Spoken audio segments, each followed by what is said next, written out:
తెలంగాణ ఉప్పాడ దగ్గర ఉద్రిక్తత నెలకొంది. అరబిందో కంపెనీకి వ్యతిరేకంగా మత్స్యకారులు మరోసారి ఆందోళనకు దిగారు. కొత్తపల్లి మండలం కోనబాబుపేటలో టెన్షన్ వాతావరణం అక్కడ కనిపిస్తోంది. పెద్ద సంఖ్యలో మత్స్యకారులు అక్కడికి చేరుకొని నిరసన వ్యక్తం చేస్తున్నారు. తమ బోట్లకు నిప్పంటించి నిరసన తెలుపుతున్నారు మత్స్యకారులు. సముద్రంలో అరబిందో వేసిన పైప్ లైన్ తీసేయాలంటూ ధర్నా చేస్తున్నారు. అరబిందో పైప్ లైన్ వల్ల వ్యర్థాలు సముద్రంలో కలిసి తమ చేపల వేటకు అంతరాయం కలుగుతుంది, మత్స్య సంపద అంతరించిపోతుంది అంటూ మత్స్యకారులు ఆందోళన వ్యక్తం చేస్తున్నారు. 3 రోజుల నుంచి ఆందోళన చేస్తున్న అధికారులు పట్టించుకోవడం లేదని పెద్ద ఎత్తున ఆందోళనకు దిగారు. అరబిందో పైప్ లైన్ తీసేయకపోతే మత్స్య సంపద కనుమరుగైపోతుందని ఆందోళన చేస్తున్నారు. ఒంటిపై కిరోసిన్ పోసుకొని మత్స్యకారులు నిరసన వ్యక్తం చేస్తున్నారు. దీనిపై మరింత సమాచారం మా ప్రతినిధి ప్రకాష్ అందిస్తారు. ప్రకాష్, ఏంటి ఉప్పాడ దగ్గర ప్రస్తుత పరిస్థితి? మత్స్యకారులు అక్కడ చాలా కాలం నుంచి ఆందోళన చేస్తున్నారు, అరబిందో కంపెనీకి వ్యతిరేకంగా పైప్ లైన్ను తీసివేయాలి అంటూ. ఈ రోజు మరోసారి పెద్ద ఎత్తున ఆందోళనకు దిగినట్టుగా తెలుస్తోంది. ఏం జరుగుతోంది అక్కడ?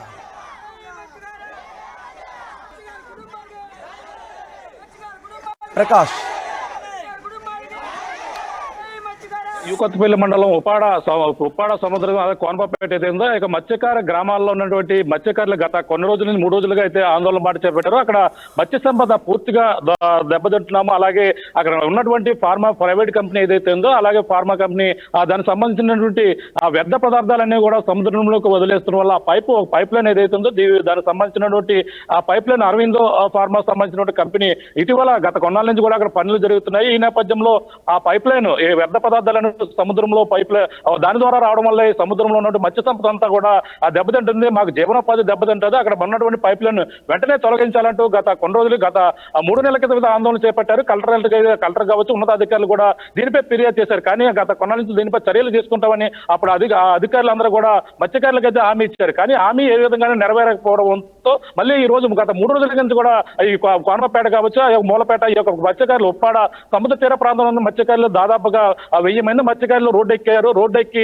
అక్కడ గతంలో అక్కడ ఉన్నటువంటి బోట్లు కావచ్చు, బోట్లన్నీ కూడా ధ్వంసం చేసి ఆ ధ్వంసం అన్నటువంటి బోట్లకైతే నిప్పంటించి నిరసన తెలియజేసిన పరిస్థితి ప్రధానంగా ఉంది. అధికారులు హామీ ఇచ్చారు. హామీ ఇచ్చిన ప్రకారంగా మాకు నిరసనగా అక్కడ ఉన్నటువంటి అక్కడ అరవిందో సంబంధించినటువంటి ఫార్మా కంపెనీకి సంబంధించిన పైప్ లైన్ ఏదైతే ఉందో తొలగిస్తే మీకు న్యాయం చేస్తానని ఉన్నటువంటి అధికారులు ఇప్పటివరకు కూడా స్పందించలేదంటూ 3 రోజుల పట్టించి కూడా దీక్ష చేపడుతున్నా సరే ఎటువంటి అధికారులు కూడా రావడం, నాయకులు కానీ రావలేదంటూ వాళ్ళంతా కూడా ఆవేదన వ్యక్తం చేస్తున్న పరిస్థితి ఉంది. ఈ నేపథ్యంలో ఈ రోజు మొత్తం అంతా కూడా ఇక్కడైతే ఆందోళన బాట చేపట్టినప్పటికీ అక్కడ ఉన్నటువంటి పక్కన ఆ మత్స్యకారులకు సంబంధించిన బోట్లు, ఆ బోట్లకైతే నిప్పు పెట్టిన పరిస్థితి ప్రధానంగా. నిప్పు పెట్టి అక్కడ ఉన్నటువంటి 2 బోట్లు పాత పనిచేయని బోట్లు ఏవైతే ఉన్నాయో ఆ బోట్లనైతే తగలబెట్టిన పరిస్థితి ఉంది. ఇప్పుడు ప్రస్తుతం ఈ నిప్పు పెట్టిన ఈ ఒక పాత పనిచేయని బోట్లు మాత్రమే తగలబెట్టాం. ఇదే విధంగా అక్కడ ఉన్నటువంటి ఆ ఫార్మా కంపెనీని తొలగించి అక్కడ ఉన్నటువంటి పైప్ లైన్, సముద్రంలో పెట్టిన పైప్ లైన్ తొలగించకపోతే మా ఉన్నటువంటి ఆ పూర్తిగా పనిచేసుకున్నటువంటి బోట్లు ఏవైతే బోట్లు కూడా త్వరలోనే మేమంతా కూడా తగలబెడతాం, మేము జీవనోపాధి మొత్తం పూర్తిగా కోల్పోతున్నాం, మేమంతా కూడా ఆందోళన మరింత ఉధృతం చేస్తానంటూ ఆ రోడ్డెక్కిన పరిస్థితి ప్రధానంగా ఉందని చెప్పాలి. రోహిత్, రైట్. అధికారులు ఏం చెప్తున్నారు అంటే ఒక నెల రోజుల క్రితం కూడా ఇలాగే ఆందోళనలు చేశారు, మళ్ళీ ఇప్పుడు ఒకసారి ఆందోళనలు చేస్తున్నారు. సో ఇప్పుడు అధికారులు ఏం చెప్తున్నారు? బోట్లను కూడా తగలబెట్టి ఆందోళనలు ఉధృతం చేస్తున్న నేపథ్యంలో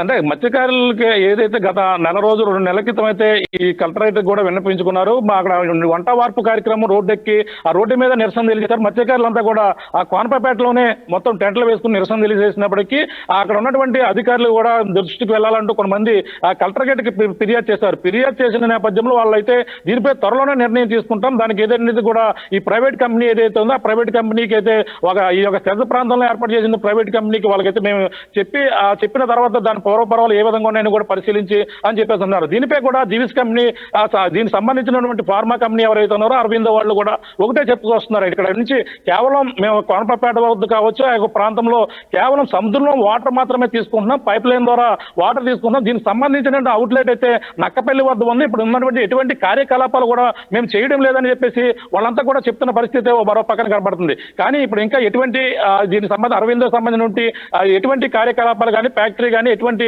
రన్నింగ్ లో లేకపోయినప్పటికీ ఇది ఈ విధంగా ఆందోళన చేస్తున్నారని చెప్పేసి వాళ్ళంతా కూడా మరో పక్కన అధికారులు కావచ్చు వాళ్ళందరూ కూడా చెప్తున్న పరిస్థితి. కానీ ఆ పైప్ లైన్ తొలగించాలి, మా భవిష్యత్తులో ఈ మత్స్య సంపద అయితే పూర్తిగా నష్టం వాటిల్లే ఉద్దేశం ఉన్న నేపథ్యంలోనే మేమంతా కూడా ఆందోళన బాటపడుతున్నాం, రోడ్డు ఎక్కిన పరిస్థితి. ఇప్పుడు ఆ ఎన్నికల సమయం కాబట్టి ఎన్నికల సమయంలో అధికారులు కావచ్చు రాజకీయ నాయకులు ఎవరు కూడా పట్టించుకోవడం లేదు. మాకు పూర్తిగా హామీ ఇస్తేనే మేము దీనిపై ఆందోళన విరమింపు చేస్తాం, లేదంటే మరింత ఉధృతం చేస్తామంటూ వాళ్ళంతా కూడా చెప్తున్న పరిస్థితి.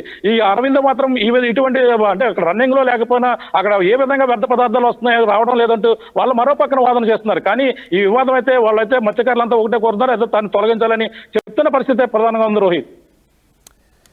రైట్ ప్రకాష్, కాకినాడ ఉపాడ దగ్గర తీవ్ర ఉద్రిక్తత కనిపిస్తోంది. అరబిందో కంపెనీకి వ్యతిరేకంగా మత్స్యకారులు ఆందోళనకు దిగారు.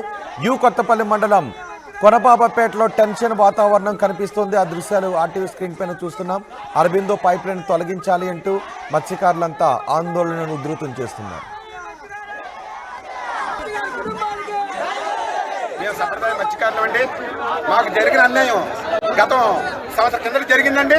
అది కొంత తెలియపరిచినా సరే మమ్మల్ని ఈ ప్రజలు అసలు పట్టించుకోలేదండి. Aurobindo pharmacy company next Divi's కోసం మేము చాలాసార్లు మేము సిట్టింగ్ చేసుకొని అన్ని రకాలుగా మాట్లాడాలి. ఏ రకమైన స్పందన లేదండి. అందుకే మేము 2 నెలల కిందట మా గ్రామ ప్రజలంతా కూడా మనకు నష్టం జరుగుతుంది. ఈ అరవిందో పైప్ లైన్ సముద్రంలో వదిలేశారు. దానివల్ల ప్యూర్ వాటర్ తీసుకొని మంచి వాటర్ వదులుతామని చెప్పి గొప్ప మాటలు చెప్పారండి. ఇది కరెక్ట్ కాదు. ప్యూర్ వాటర్ తీసుకొని కలుషితమైంది సముద్రంలో వదిలితే మా మత్స్య సంపద పూర్తిగా నష్టపోతుందండి. దానికోసం మేము 2 నెలల కిందట కూర్చుంటే కలెక్టర్ గారు, ఆర్టీఓ గారు వీళ్ళందరూ కూడా ఒక 3 రోజులు కూర్చున్న తర్వాత 4వ రోజు మా గ్రామం రావడం జరిగిందండి. మీకు తగిన న్యాయం చేస్తాం, మీకు ఏ రకమైన ఇబ్బంది లేకుండా మేము చూస్తామని చెప్పి మాకు హామీలు ఇవ్వడం జరిగిందండి.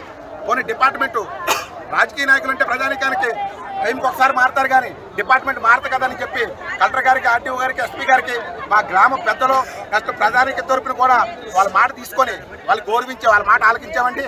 వాళ్ళు 2 నెలల కిందట మాకు చెప్పే హామీను అన్ని రిపోర్ట్స్ పంపించాం, మీకు అన్ని అనుకూలంగా వస్తాయని చెప్పడం జరిగిందండి.